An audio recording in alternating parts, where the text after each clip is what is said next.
Assalamualaikum warahmatullahi wabarakatuh. Perkenalkan, nama saya Nanda Toino dengan NIM 13142103. Baik, di sini saya akan memaparkan materi tentang dasar hukum dan pendekatan hukum dalam administrasi pembangunan.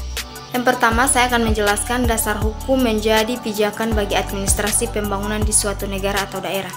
Dasar hukum yang menjadi pijakan bagi administrasi pembangunan di suatu negara atau daerah tertentu dapat mencakup beberapa komponen. Contoh dasar hukum yang biasanya digunakan dalam administrasi pembangunan.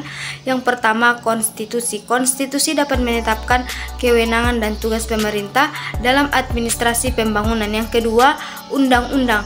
Dalam administrasi pembangunan, undang-undang dapat mengatur tentang perencanaan pembangunan sumber daya manusia, lingkungan hidup, ketenaga kerjaan, pajak dan sebagainya. Yang ketiga, peraturan pemerintah. Dalam administrasi pembangunan, peraturan pemerintah dapat mengatur tentang prosedur-prosedur kebijakan dan program-program yang terkait dengan pembangunan. Kemudian yang kedua, implementasi dan kepatuhan terhadap dasar hukum dalam praktik administrasi pembangunan yang dapat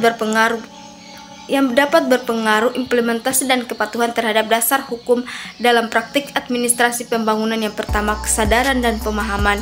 Yang kedua, pelatihan dan kapasitas. Yang ketiga, kebijakan dan pedoman. Yang keempat, koordinasi dan kolaborasi. Dan yang kelima, pengawasan dan pengendalian. Dan yang terakhir, sanksi dan dampak. Kemudian yang ketiga, kendala atau tantangan dalam penerapan dasar hukum dalam administrasi pembangunan.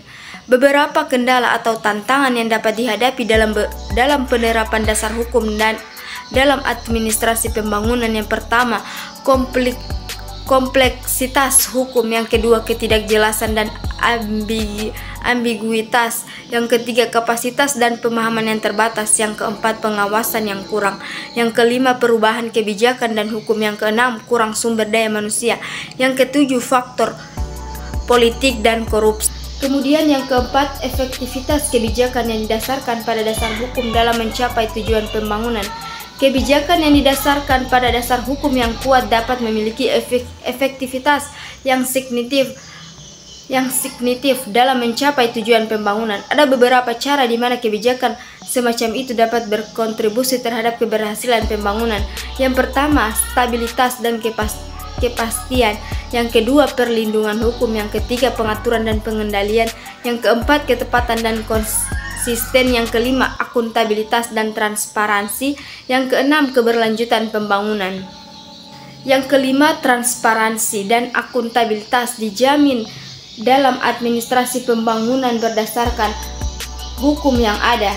Transparansi dan akuntabilitas dalam administrasi pembangunan dapat dijamin melalui berbagai mekanisme yang didukung oleh dasar hukum yang ada. Beberapa contoh mekanisme yang digunakan untuk memastikan transparansi dan akuntabilitas dalam administrasi pembangunan.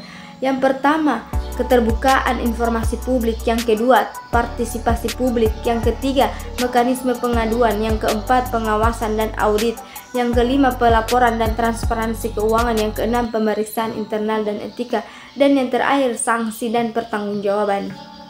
Baiklah, hanya itu materi dari saya. Lebih dan kurangnya saya mohon maaf. Wabillahi taufiq wal hidayah. Wassalamualaikum warahmatullahi wabarakatuh.